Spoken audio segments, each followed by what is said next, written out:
চিরতা এবং কালো মেঘ মানে চিরতা মানে অনেক তিতা, চিরতা চিরদিনের তিতা জিনিস, কিন্তু এর ভিতরে আছে মহামূল্যবান ঔষধি গুণ।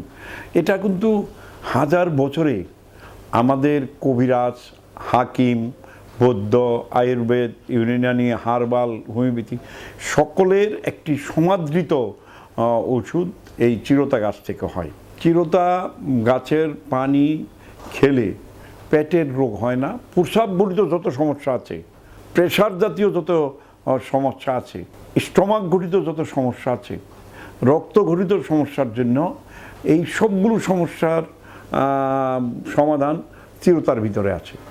অতএব আমাদের দেশে এখন চিরতা এবং কালো মেঘ সমান তালে সমানভাবে চলছে। যেরকম দারচিনি পাতা আর আমরা যেরকম তেজপাতা ব্যবহার করি, তেজপাতা দারচিনি পাতা ঔষধি গুণের দিক থেকে ধরেন 80 আর 100। যদি আমরা তেজপাতাকে 100 দেই তাহলে দারচিনি পাতাকে দিতে হবে 80। ওইরকমই অনেক কাছাকাছি কালো মেঘ এবং চিরতার ঔষধি গুণ। এটা অনেকে তেলের সাথে ব্যবহার করে, শুকিয়ে তেলের ভিতরে দিয়ে রাখে মেথি, চিরতা, মেথি, নিম পাতা।